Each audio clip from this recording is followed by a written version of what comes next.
through this event. It's not my usual job. I'm not a television presenter or something, so bear with me. But it is important to know that this event is live streamed on YouTube. Which means that we will be followed by a bigger crowd, and also that we will have some participants that will participate from remotely. I just double check the list. Yeah, one of the persons that will be with us remotely is my compatriot Daniel Gellens, who is the Director General of the Belgian Meteorological Institute, but at the same time the President of the ECMWF. So, just to give you the perspective, we will have two panels interrupted by a keynote speech, and yeah, that is sort of the main information I had to give to you before handing the floor now to Florence Gabier. Florence, you are Directrice Générale of the ECMWF, and we have Markus Rupnik, who is the Director of SOFF, Systematic Observations Financing Facility. So I hand the mic to you, and I will be there to take over as soon as you have finished with the first panel, or first introductions. Thank you very much. So a very short introduction. Today we are here to discuss how more observations and better forecasts can help us to improve climate adaptation. So that's the goal of these panels. And I think data observations are really at the heart of everything we do at ECMWF. What we are doing is combine observation and modeling to have a picture to document the past, the present, and the future. So together with our member states, we do weather forecasts for a few weeks, sometimes a few months. And also, on behalf of the EU and the Copernicus Climate Change Service, we document the climate from 1940 to now, so for decades. So I think it's quite important. These observations is really at the heart of everything we do, but we are only a very small element of this big jigsaw puzzle. And actually today we are going to hear from very important actors in the field. So now I hand over to Markus. Thank you very much, Florence. It's a real pleasure to organize this event, to co-host this event together with you and ECMWF, because it's about bringing together the pieces of the puzzle, as you mentioned, Florence. You also were mentioning data, our observation at the heart of everything we do in the value chain. Here the bad news is that today the least developed countries, the small island developing states, and the lower middle income countries, 109 countries in total, are generating exactly 7% of the internationally agreed and mandated global basic observing network data. We are here as SOFF to try to change this, and we want to demonstrate today how actually we are doing this, and actually I'm really pleased that we have a really great panel with us. So I think this should be, Florence, from an introductory remarks. I think we should move to the first panel. And may I give back the floor to you, Luc, please. Yeah, thank you very much, Florence and Marcus. So if I can call the following panelists to come to the front and take their seats, and I have Ladislaus Changa of Tanzania. Ladislaus is Vice Chair of the Intergovernmental Panel on Climate Change, so the IPCC, and Acting Director of the Tanzania Meteorological Authority. Welcome, Ladislaus. And I also have Kirsten. Sorry. Karin Isaksson from Sweden, please, Karin, and sorry for this lapsus. Karin Isaksson is Managing Director of the Nordic Development Fund. There are more seats, there will be more panel. We have Sri Lanka. Sri Lata Camilla. Srilata is Head of Climate Change Adaptation of the UNDP, the United Nations Development Programme. So welcome and we have everybody, and Natalie Flores. A couple of minutes ago, we only had 2 panelists. Now we have the full panel. Natalie Flores Gonzalez from the Dominican Republic is elected Vice Chair of the UNFCCC subsidiary body for scientific and technological advice, the SAPSTA as we are used to say. So welcome to all panelists, and it is Marcus that will animate this panel. Marcus, I hand you the mic. Thank you very much, Luc, and thank you very much, panelists. I see last technical issues being sorted out with the panel, and I think, Natalie, there should be also a mic for you there. So this first panel is about innovative finance for better forecasts. Innovative finance for better forecasts with these 4 panelists, and we might actually have a surprise panelist coming in later on. And I see the technology is still being fixed. Are we ready to go?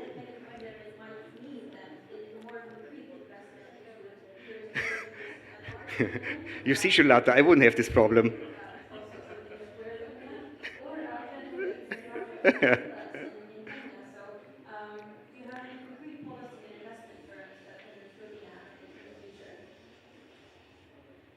So, innovative finance for better forecasts. And already giving you a heads up, Ladislaus, the first question will be to you. But let's just wait until Srilata is fully hooked up. She is. So thank you very much again, dear colleagues. So Ladislaus, you have been following SOFF development from the early days. Under your leadership, the Tanzania Met Office is one of the front runners, or Tanzania, through your Met Office, is one of among the front runners of SOFF. And of course, you're playing a very important role now since July last year as Vice Chair of IPCC. So it's a real pleasure that you're with us. My question to you is, what value do you see of SOFF aiming at innovating finance for better forecasts? Okay. Yeah, thank you very much. And let me start by expressing... Colleagues, can you hear Ladislaus?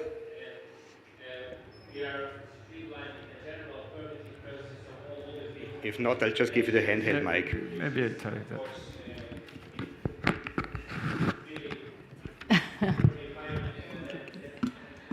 They can hear you. Yeah. Yes, can hear you.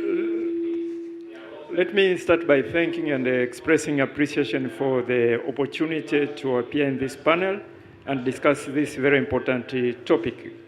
The IPCC have just started the 7th assessment cycle with three top priorities described by the IPCC chair, which include strengthening or improving inclusivity and diversity, but also shielding the scientific integrity of IPCC report and enhancing collaboration and including young people.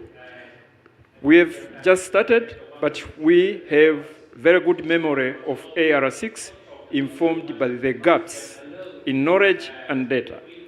So looking forward, we are optimistic that with contribution from SOFF and other initiatives, those gaps that can be addressed and strengthening the scientific integrity of the IPCC report, including in the area that is very much problematic in terms of the data gap, Africa in that regard. The second point regarding Tanzania experience, yesterday we had a catastrophe. We lost more than 47 people and almost 100 people injured because of heavy rainfall that triggered mudslide. As we are speaking, the government and the people are working to continue with the rescue operation. But the thing that is frustrating me more as a meteorologist that we cannot be able to determine and quantify the amount of rainfall that land in that area because we do not have observation in that area.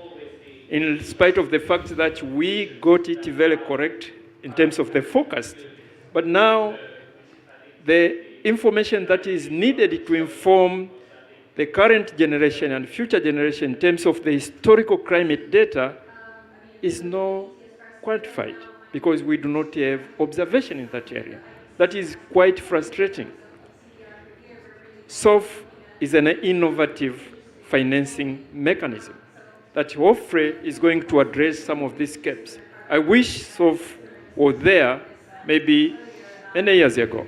And today I could be having an opportunity to inform my ministers, this is the amount of rainfall that landed in yesterday. But unfortunately, I'm not in a position to do that. And this is frustrating for me as an expert. Thank you very much. I need to admit I got goosebumps when I was listening to you. Thank you very much, Ladislaus, for your leadership also as head of the Met Office of Tanzania. I would like now to give the floor to you, Natalie. Yesterday, you very skillfully chaired the SABSTA meeting. You are the vice chair of SABSTA. From a UNFCCC systematic observations perspective, what value do you see for SOFF contributing to close the systematic observation gap that we have? Okay. Let's see if your microphone works, otherwise I give it mine. Can you hear me? Oh, wow. Wow. Oh.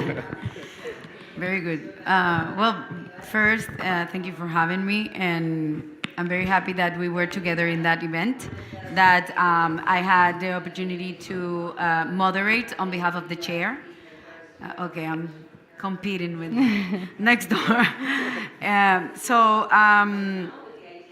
First of all, I always like to put people in perspective of what the SABSTA does, because sometimes we get, like, the UNFCCC gets so much pressure as a secretariat of what the UNFCCC is, but at the same time, I'm representing a government. I'm advisor to the government of the Dominican Republic to perform this role.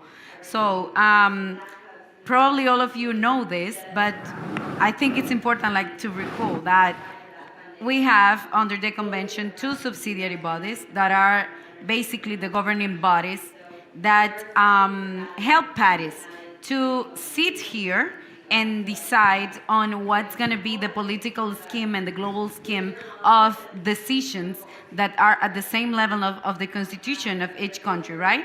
And then you have the subsidiary body for scientific and technological advice, and you have the implementation body. And it's funny that I have to put that into perspective, because sometimes people understand that just for being vice chair, something is gonna change in the whole process, but what you are doing is actually facilitating that parties get together and get to work, right? So it's very, let's say, even ironic, because at the end it's a party-driven process, as we were discussing yesterday. And the secretariat and the chairs cannot do anything without a party mandate. So unless the party says under a body or the other, oh, with guidance of the chair, we are going to do that. With guidance of this, we are going to do that. So the SABSTA, it's taking into account scientific and systematic observation and research, because at the end, what we need is the science-based approach and the decisions that countries are taking into account, and the finance flows that comes from a decision that is actually scientifically backed. You know, we've been for many years politicizing this topic. We've been, and I come from a government, and I've been diplomat for 13 years, and when you have climate change and you go into an issue of deciding in a legal text what's climate, it's even, you know, ironic for the scientific community. So that's why the UNFCCC and the parties came up with the Earth Information Date, in which this organization, the IPCC, and other organizations come together and actually report to all negotiators what's the state of art of the climate science and how the Earth system is being affected by climate change.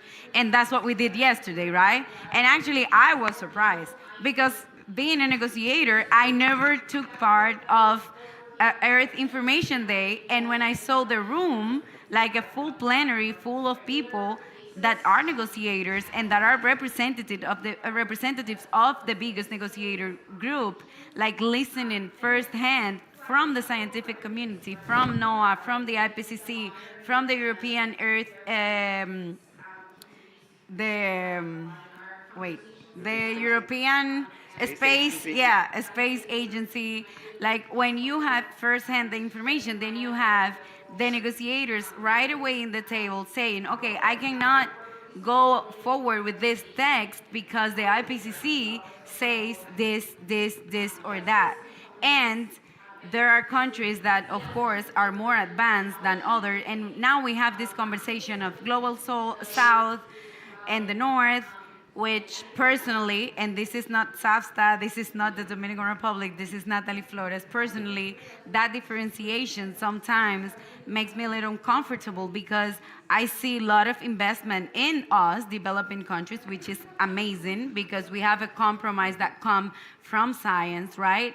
But at the same time, you have people from developed countries that don't have access to what this process is and how their tax paying money, it's being transferred to developed countries to fight climate change. So I can keep talking about that. Maybe I got a little passionate about the topic, but I let my colleagues, pop in, and then we can keep the conversation. I like your passion, and I like the way how you yesterday so skillfully moderated the Earth Information Day for us. From a SOFF perspective, it was important for the first time with a chance to actually showcase what we're doing, how far we have advanced, and what our contribution is as one of the players to close the basic weather and climate observation data gaps. Thank you very much. Now, I'm very pleased, Srilata, that you are with us, because UNDP has been with us from the very, very early day, inventing SOFF, designing SOFF, co-creating SOFF together with WMO and UNEP, and now you're playing also the role as an implementing entity. So if you're getting your quote-unquote hands dirty with implementation, trying to link SOFF investments with the broader investments you can come in, you bring into the countries for the latter parts of the value chain. The floor is yours, Srilata. Thank you. And wow, it's loud. Thank you. I don't think that helps. Is that okay? Yeah. Okay.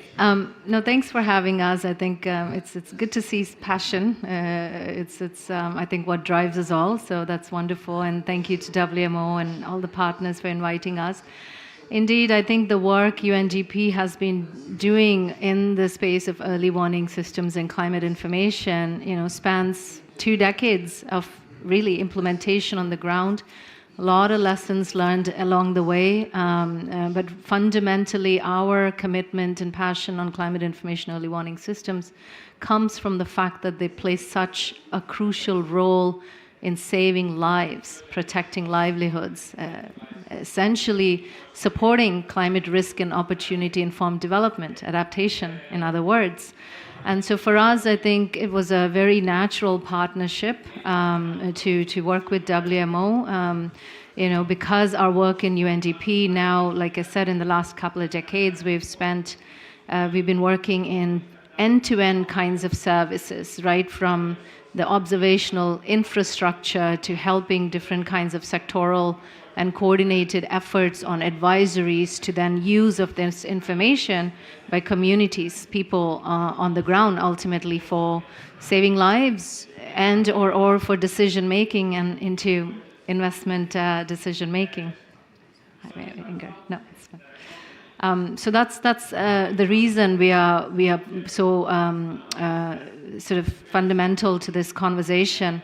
And I think when we talked about working with SOFF, it was that recognition that while we were trying to help countries and using this information to make the decisions needed, similar to what both Tanzania and Dominican Republic were saying as BST as well, is ultimately to make that decision making happen, to climate finance to flow.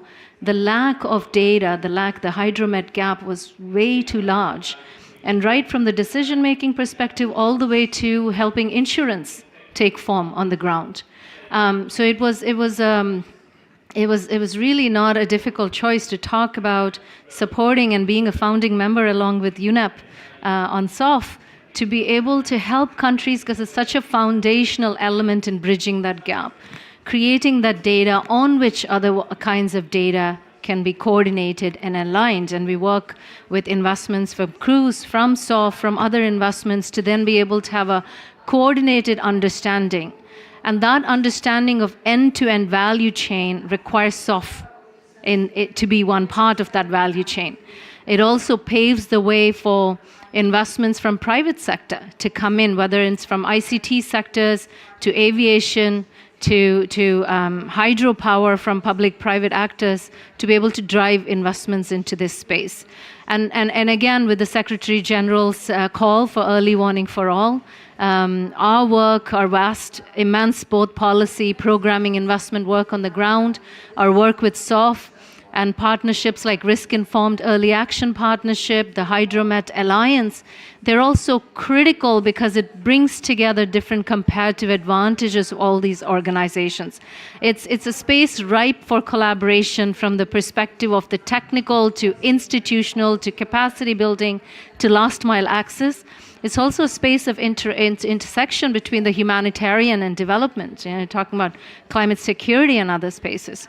So I think for us, I mean, that's the reason we take this partnership so crucially, and we're thankful for our work with UNEP, with WMO, Cruise and other partners as well, and our donors who've been a big part of making this happen.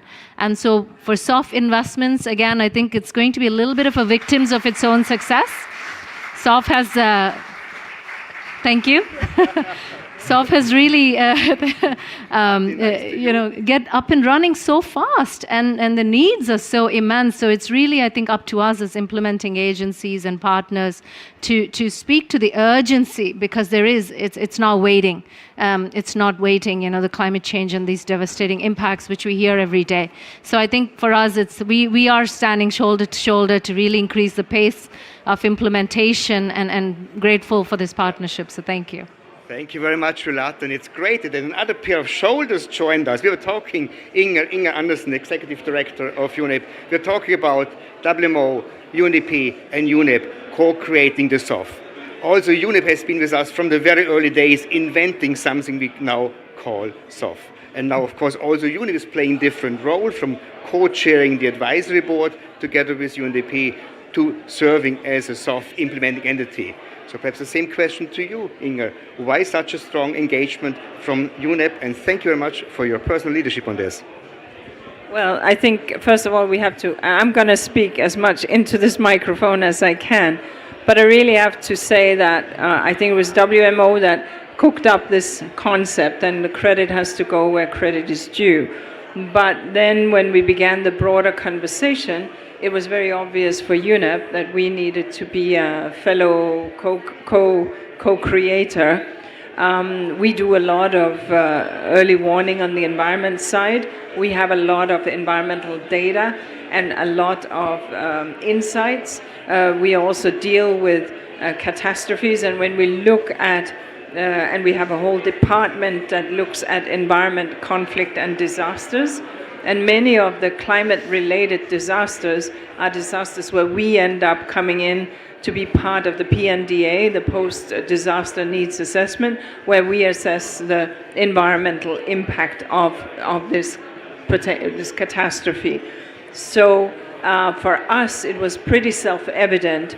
But what was remarkable, as I think you said, how fast it got off the ground. The Secretary General was very seized with this and immediately stepped up and was leaning in, and became personally a strong supporter and a strong voice, which obviously lifted its visibility from had it just been a partnership amongst a few agencies. But he got how this matters to small countries, matters to countries that are exposed, And so even before we had the SOFF, I have to say, UNEP had prepared, and we are implementing any number of early warning projects, including $47 million GCF project for the Pacific countries. I think it's 7 countries. So this is before SOFF was even a reality.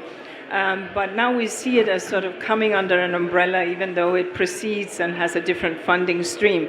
And with the Adaptation Fund, we have done a lot of early warning type activities already over the years. So for us, this is what we do, but then bringing the meteorological side into the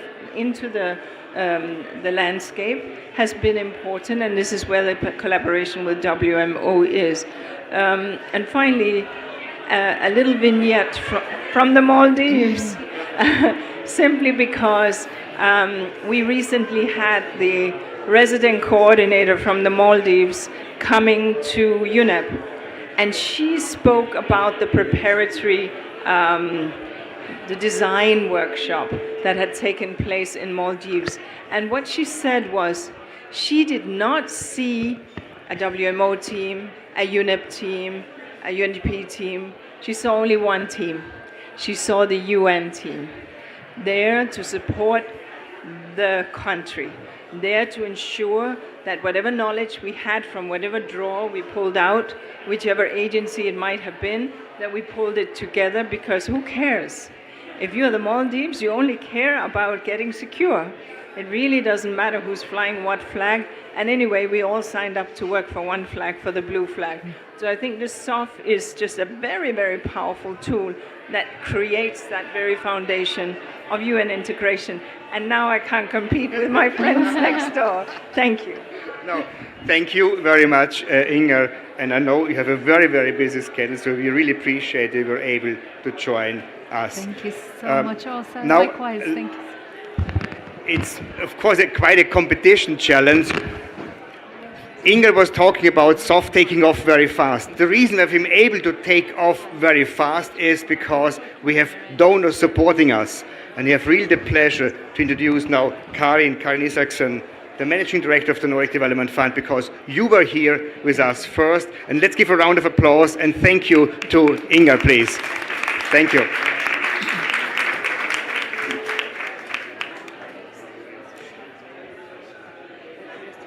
Let's see, I think I can hear my voice, and hopefully you can hear my voice. Thank you for providing such comfortable chairs. This is the most comfortable place I've been in during this few days at COP.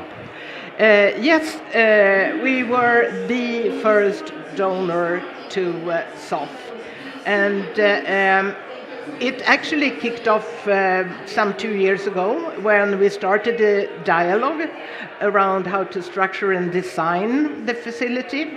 This is exactly how we want to work with partners, and WMO being a new strategic partner to us.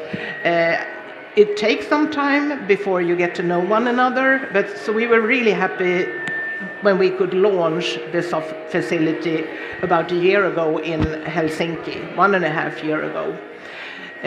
I think that all of us like to make fact-based decisions if possible.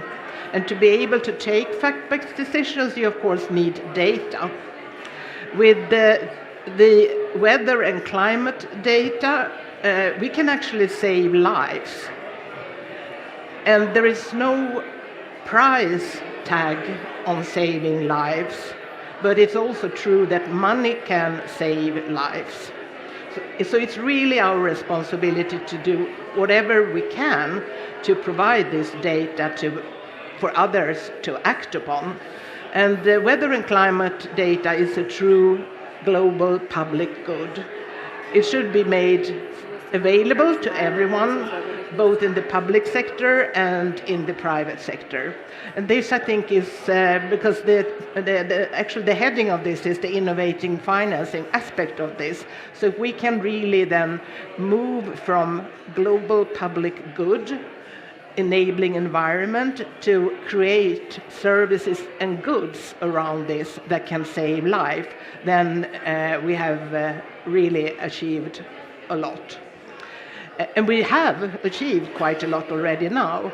And so it's a little bit of contradictory that we sit here and we are really proud about how successful we have been. But at the same time, this also means that the challenges are big, because we need more funding to be able to provide more data, to be able to save more lives. It's very simple for us. We were there as the first donor, and we think that this is proof of concept now. It works. So it's time to ramp up. And we are doing that. We are preparing for the next phase to top up the original 10 million euro with another 6 million euro. At least 6 is the number we're thinking around. So we need, as we said yesterday when we had the early warning system for all, more hands on deck. So please join us and other donors to save lives.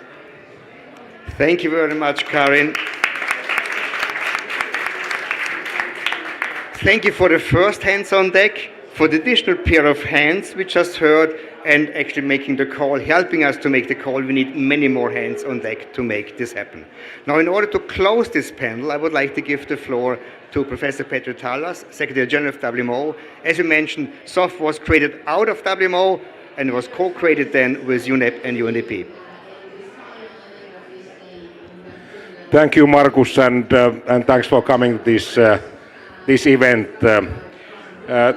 A little bit more than 2 years ago, WMO organized extra congress in the middle of COVID pandemic, and there we made 3 very important decisions. We approved new data policy of WMO, which means that we expect to get more data floating from the countries, and in return of that investment, we are providing countries forecast products like ECMWF and NOAA and so forth, are providing their products for free now for all of our member countries. And then we were approving new standard for the global observing systems, what is the density of desired networks, and then we also approved the SOFF concept. I've had the pleasure to collaborate with Secretary General Guterres for the past 7 years, and I'm giving him information on high impact weather events. He's very interested in those on monthly basis, and he's convinced that one powerful way to adapt to climate change is to invest in early warning services. And that's why we got the mandate from him 1.5 years ago to prepare this action plan, early warning services for all. And there are 2 important components there, or 3. One is that we have to improve the basic observing systems. We just published status of climate report here last Thursday, saying that we have again reached the global temperature record, and we are at 1.4 degrees warming. And if you read the most recent IPCC report, it's demonstrating that we have so much data gaps that we cannot say whether we have seen increases in flooding cases or drought cases in large parts of the world, especially in less developed part of the world. And what my colleague from Tanzania just said is very true. They were not able to say what kind of amounts of rainfall they have. And I'm saying that if you put junk in your forecast models, you're getting junk out. I'm sure that my colleague from ECMWF will confirm that. To improve the basic observing systems. And we are grateful that so many donors have already joined us, and we just learned that Belgium is also going to allocate quite nice financing for SOFF. So congratulations for that decision, and thanks for your efforts for that. And of course, Karin is our hero, because she was the first one to take the risk and put the first money on the table, and there are able to get more. But more is needed. We are talking about $500 million investment during the coming 4 years, and we are just in the beginning. So we have been setting up the machinery. We have chosen 62 countries where we are investing in, and we have also these peer advisors, so that we have good North-South cooperation and also South-South cooperation behind that, to ensure that the money is spent in a wise manner and it's having the maximum impact. But we need more money, so that's clear. If we want to be successful in this enterprise, more money is needed. And we are also grateful that there's also this cruise component on board, and we have also many countries who have decided to operate on bilateral basis. For example, Australia and New Zealand have decided to support Pacific countries. Japan is working in some Asian and Pacific countries. China is doing the same, and that's also very welcome. And then we have to make sure that this information, these warnings which are provided are communicated to the various authorities, and there's the needed action. And that's quite often missing, and it has been even sometimes missing in the developed part of the world when Hurricane Katrina hit New Orleans, or the flooding case in Germany 2 summers ago. But especially in less developed countries, this component is also important, and that's why we have to engage the emergency management authorities in the work. But I'm very grateful for the spirit that we are having, and we had yesterday morning a meeting chaired by Secretary General Guterres, where we had key players from the governments and financing institutions on board, and the spirit is there that we will make this a success story, but please open your wallets more, and this is going to be a great success. We are not spending money on bureaucracy or big meetings, but we are spending money on concrete action at the country level. So we are not a typical UN system where we have these kind of blah blah meetings and produce tons of papers, but we are friends of concrete action here. Thanks a lot.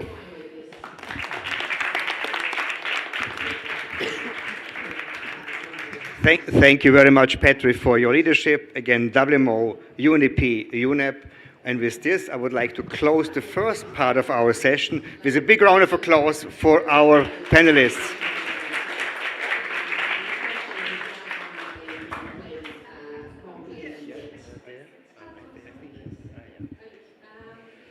So thanks a lot to the first panel, and I think the audience will agree with me that indeed it will be hard to do better in terms of passion about SOFF. We heard more about the institutional setup and about aspects of innovative financing, and also a call to contribute more. And as far as Belgium is concerned, we were easily convinced that SOFF was indeed a worldwide project and an endeavor to support.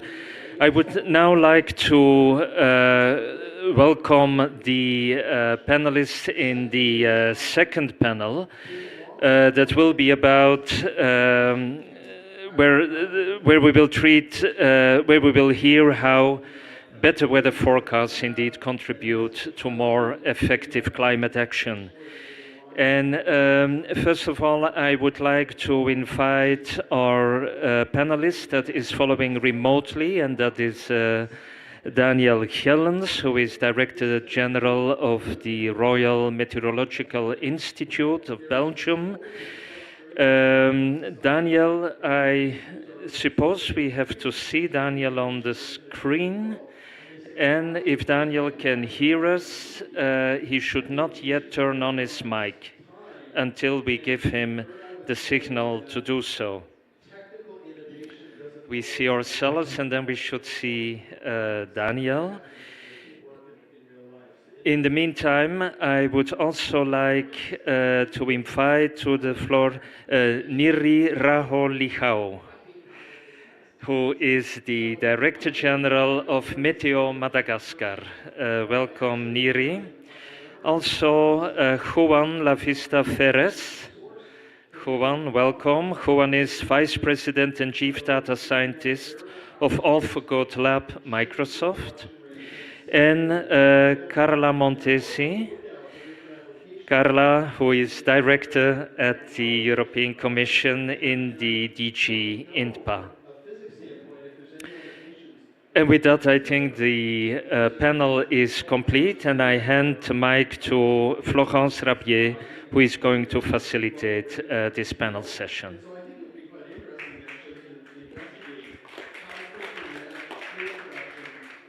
Okay, thank you very much. And We are going to start this panel with Daniel Gelens. So Daniel is both the Director General of the Royal Meteorological Institute of Belgium, but he's also the President of ECMWF Council. So he has a double hat today, and he's going to tell us more about how his country is supporting SOFF, but also how the collective of countries represented by Council support the efforts of ECMWF as well in embarking on this beautiful story of SOFF. Daniel, over to you. Thank you, Florence. Can you hear me? Yes, we can. Thank you. Many thanks for inviting me and giving me the floor remotely. It's not very easy maybe to have a good contact, but let's say I will try to do it and convince you about my point of view. At first, there are two questions. As Director of the Royal Meteorological Institute of Belgium, it's clear that I am really happy to see that Belgium is contributing to this project, not only as funder, but also we will try in the future to give a support as advisor. Of course, we are not the first one, but I hope we will certainly not be the last one, and I hope a lot of countries are going to follow us in this very interesting adventure. We see that we give money to SOFF, but in the same time, we are supporting also the early warnings for all initiative of the UN. The two objectives are very important for us. Now, as the director, as chair of the council, it's on behalf of 23 countries that I can confirm you and say you that all the countries are supporting the center in acting in the SOFF initiative. So it's really important to show the general support of these countries. Certainly also via other products already put into given to the countries of the WMO. So you know probably that the center is providing a lot of product in real time, twice a day at least, or 4 days for some of them. And these products are very useful for all the members to give very sharp forecast with a high resolution, with a very sharp quality, but also tools giving us the possibility to evaluate the uncertainty of the forecasters. These are really an environment very useful for the forecasting, and certainly to make warnings very useful for the population and also for the authority to take the right actions. So this is why in some way ECMWF, the center, wanted really to continue this action at a wider range and decided to support the SOFF initiative. By the way, contribute to increasing the global exchange of data, weather data, useful for the forecasting, and providing also a set of specific products to the countries implied in the SOFF initiative. This means for us mainly the least developed countries and also the small island developing states to support them in their activity for the public services. Thus, I think these are very useful products. You will hear, I think, our colleague from Madagascar just after me, and she will confirm the activity and the usefulness of the SOFF contribution of the center. So presently, I think that the mechanism built by Marcus and all the WMO and UNEP is really an example that we can use with a two-way communication of service and data and support to improve the work of the forecast in the world and make them put them on the right level to support the warnings and save life around the world. I think it's really essential, and I am really proud to contribute to this effort by staying here, not only, and at the level of Belgium, supporting this contribution. So thank you. Thank you very much, Daniel. Thank you. Thank you very much for joining us. Okay, so we've heard from a Director General of Med Service, and now we will hear from another one with Miri from Madagascar. So we heard great news about SOFF, how it is progressing quickly, and how it will help to close this gap. Can you tell us from a Med Service point of view how these extra data can help you on your daily task, but also for preparing for the future? Over to you, Miri. Okay, can you hear me? Yes, okay. Thank you very much, Florence, and thank you for inviting Madagascar to this event. It's a real pleasure to be here. And as you know, Madagascar has its particularity as a country. It's a big one. It's Belgium and France together. It's also a very hilly country. So we have at least 22 microclimates. So it's very difficult to do some forecasting. And also it's in a tropical cyclone prone area.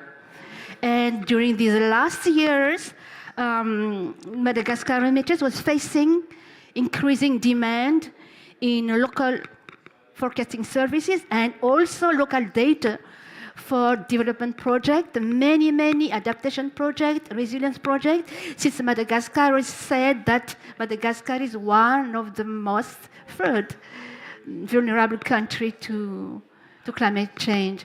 That is why within our governmental project, long-term and medium-term government project called PEM, Plan Émergence for Madagascar, we set up a strategic objective of installing one synoptic station per district and one at least rain gauge in each municipality. This is to improve our forecasting services and also our early warning services, but also to improve the data flux to the GTS, to improve the product from the global numerical forecasting. Madagascar is a huge users of ECMWF product, ranging from short range, medium range, up to probability of tropical cyclone strike and probability of tropical cyclone event at 2 weeks, 1 month period. So for Madagascar, improving these numerical products is very important because we use this product in our daily work, operational work. And SOFF really is a timely and good opportunity for Madagascar services to close the gap of this observation network. Because, for example, you know, Madagascar was in the tropical cyclone season 2021 and 2022. In only 2 weeks, Madagascar was hit by 6 tropical cyclones.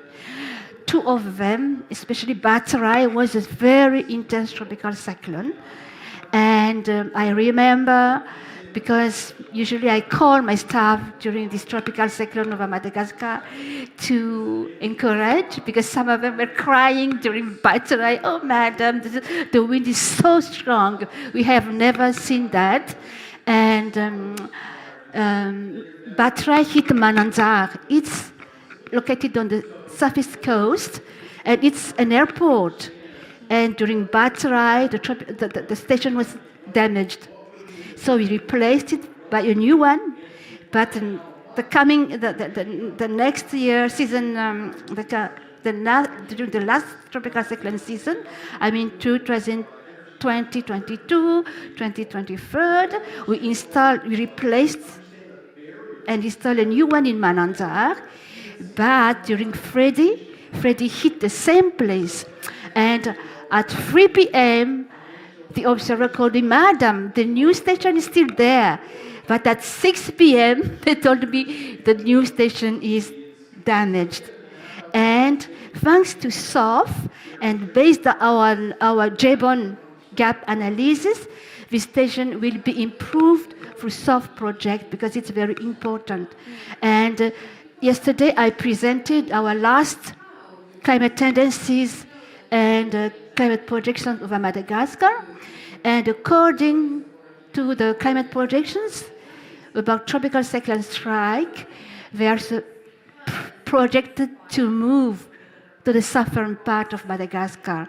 And I think it has already happened this year, because last year, Mananza, in the southern part of Madagascar, was hit by bad cry, and this year by Freddy.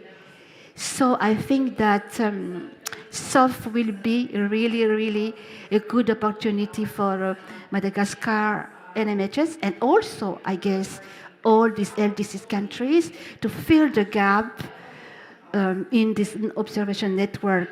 But it is not only to fill the gap, but sustainability is really, really a big challenge for national meteorological in LDCs.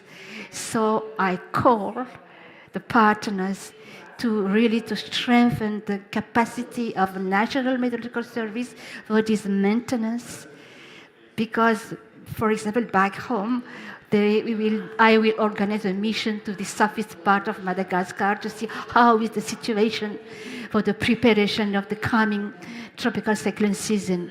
So I think that SOFF will be a good opportunity to fill the gap.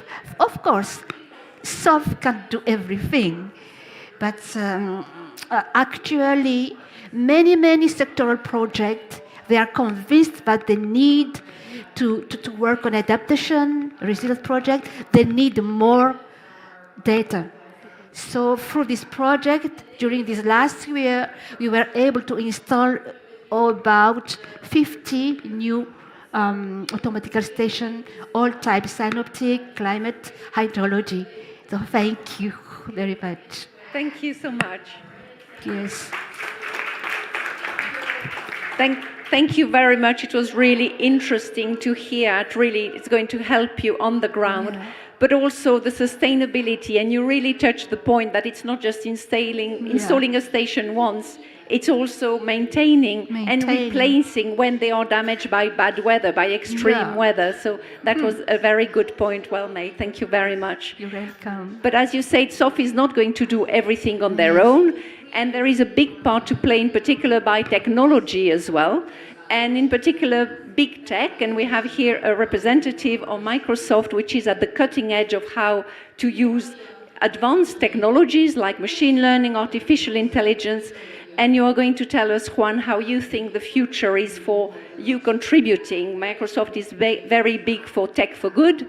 And you can tell us where you think the future is and what sort of efforts you're making in that direction. Sorry for needing the mic. So yes, so for us, our contribution to the early warning for all, the first project is about understanding where people live. And particularly for us who live in the global north, particularly in big cities, we have this for granted, and we have this illusion and assumption that because we can go online and see our house and the maps are always updated, this is true across the world. And that's actually assumes that we are tasking satellites on top of all the world at that resolution, and that's not accurate. And in the global south, particularly in sub-Saharan Africa, significant portion of these maps can be 10, 15 years old, and in 15 years old, there are cities in a lot of parts in Africa that have double the size. And the first time that I realized how problematic is this is when we were assisting people on the ground, organizations on the ground during the last Afghanistan earthquake.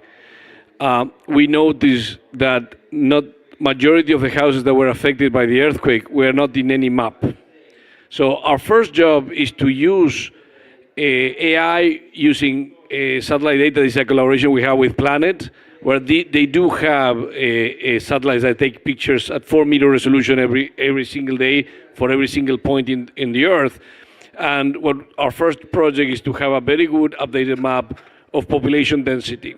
And that will be fundamental for disaster preparedness, but also for disaster response, and for logistics, for services, for many things. That's there's a fundamental understanding where people live is a fundamental layer for all of these systems. On top of that, we think that in general, AI and models, and this is something that we have seen in literature in the last 5-10 years, and I'm pretty sure you guys are pretty much aware, AI models can help forecast. Like a lot of weather models used to be mainly like more the traditional weather models. Now we're seeing a lot of influx from AI models that are collaborating with these models. They're not going to completely replace, but they're going to help like remove some of the assumptions that we had before and hopefully make it better. And the reason why this is possible today is because of the amount of processing power. Back in 2004, the Japanese government built what is called the Earth simulator that was in many ways built. It was the fastest supercomputer ever created on Earth until 2004. It cost $750 million and was mainly for weather prediction. Today, the NVIDIA cars that we buy for $3,000 and that we use to train these models have 3 times the processing power that that supercomputer.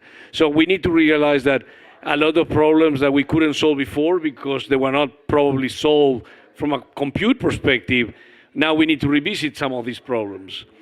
And again, last but not least, technology plays also a fundamental role in the last mile. Once there is a disaster, you need to tell people that that disaster happened and to be prepared. And this is where technology like mobile phones or devices, we can help providing these alerts to organizations. So this is just some of the examples. And on our side, on our AI for Good lab, we're very excited to work on early warning for all for these reasons to try to help make an impact. Thank you very much for the invitation. Thank you. And you really touch on other elements which are very, very important for preparedness and also this forecasting and how machine learning can contribute. I must say we're also looking into it, and it opens new avenues because of the computer power that once you've trained this model, then it's much cheaper to run. So then it means that other people can run that don't have these big, huge computing centers. So that is also very important. Now, we talked about SOFF, and this is one vehicle to improve early warning for all, but the EU is also very, very active into science, but also helping adaptation to climate change in a lot of different ways. So we are very happy to have Carla Montesi here, who will tell us a bit more about what the EU is doing in that field. Carla. Many thanks, Florence, and many thanks to the SOFF team for taking the time so late in the evening to have this panel, this discussion. I think that the importance of early warning system is paramount. Help us to can save life and reduce losses, and this is the reason why it's also a big priority for the European Union. And we are very happy about, someone mentioned before, about the UN Secretary General initiative on early warning system. Now, you mentioned there are different mechanisms for the early warning system. At the European Union level, we have setting many mechanisms moving from Copernicus. Copernicus, it's about space. Copernicus is our European Union Earth observation program. I think it was already said the importance of data when we face the challenging of risk hazard, climate change. What is really very important that we succeed to have a comprehensive and robust view of the data and having the capacity after to analyze this data and to use and to distribute. So what Copernicus today allowed to do is that it's freely provide satellite information and services for early warning system and monitoring, for example, for everything that concern wildlife, floods and drought. For this, I want to take this opportunity to say that, of course, it's very, very important the cooperation also between Copernicus and the SOFF program, because I think really they can enrich and use each other with the different level of interest.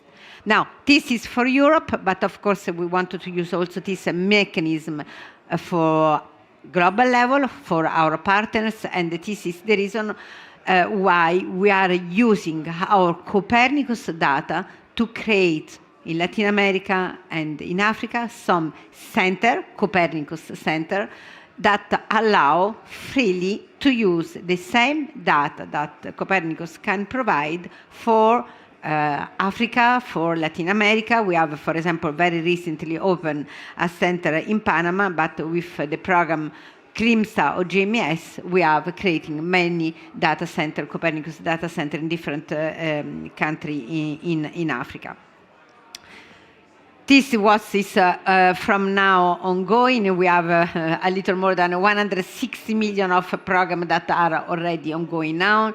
And last year at the last COP, our vice president promised engaged to have to commit 6 million new funds, and in this amount we have foreseen an additional 20 million just that will be dedicated once again to reinforce the program on early warning system. And we are at the moment seeing how we can complement the gap between SOFF, between cruise, and between everything that we are doing with Copernicus.